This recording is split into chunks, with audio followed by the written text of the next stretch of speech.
America loves a good conspiracy theory, but none has captured the imagination quite like that time we faked the moon landing. Even though, we didn't. So what gives? Why would otherwise normal, critically thinking adults believe that we faked the most monumental achievement in human history? Let's take a trip to the dark side of the moon and look at all the bananas theories about the moon landing. The $30 billion conspiracy. President Kennedy first implored America to land on the moon in 1962.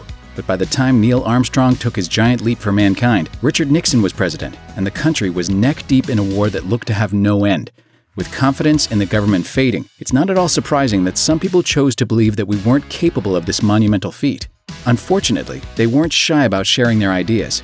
Bill Kaysing, the father of the moon hoax movement, even wrote a book, We Never Went to the Moon, America's $30 billion swindle, helping to formalize what up to that point had been the whispers of kooks and crackpots. There's still one big question, though. Why bother faking the moon landing at all? The space race. At the time, America was competing in a space race against its greatest foe, the Soviet Union, and the US was losing. Russia launched the first successful satellite.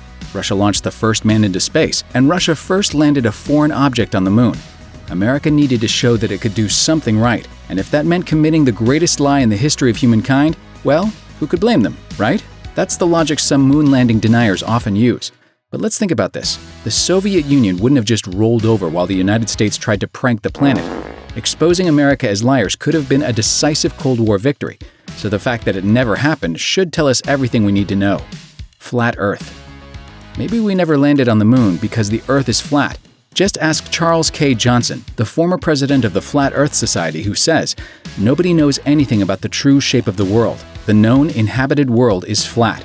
Just as a guess, I'd say that the dome of heaven is about 4,000 miles away, and the stars are about as far as San Francisco is from Boston. Okay, then what about literally every picture and video taken from space? According to the Society, NASA lied about it all. Everything. They lied about space. And even worse, they conspired with Walt Disney, Arthur C. Clarke, and Stanley Kubrick to fake the moon landing to prevent the world from knowing the truth about the flat Earth for reasons. Moon Nazis. One group of very dedicated conspiracy nuts have figured out a reason we decided not to actually go to the moon. Nazis. After all, Nazis were pioneers in jet propulsion aircrafts and rocketry, and had begun exploring spacecraft technology. Wernher von Braun, the father of the American rocket ship, was a Nazi scientist and was a proponent of space travel his entire life. Of course, the moon Nazi theory gets pretty nuts after that. The story goes that Hitler fled to a moon base after World War II, where he oversaw a growing Nazi army. According to this theory, the UFO phenomena that occurred in the 1950s was actually the result of Nazi technology and not alien visitors. When you think about the fact that we haven't been fighting armies of moon Nazis since the 60s, the whole "we faked the moon landing" thing starts to make a little more sense, right? No? Yeah, no. Alien base. You can't have a moon conspiracy without bringing up aliens. So, are they on the moon and have they kept us from landing on it? According to some conspiracy theories, the Apollo missions never left the Earth's orbit, and part of the cover-up involved erasing all signs of UFOs from official photographs. David Icke, an online conspiracy theorist, has an even bigger claim. The moon itself is a giant, hollow alien base. Yeah, let's just move on. Moon hologram. There's a theory out there that the moon is just a big old hologram. Hey, it's not like we don't have the technology. It's so simple. Place the Star Shower laser light anywhere in your yard, and your house will be transformed from dark to dazzling. There are actually a bunch of theories about how the moon itself could be fake, all of them pretty crazy. It could be a hologram projected from various government installations throughout the world.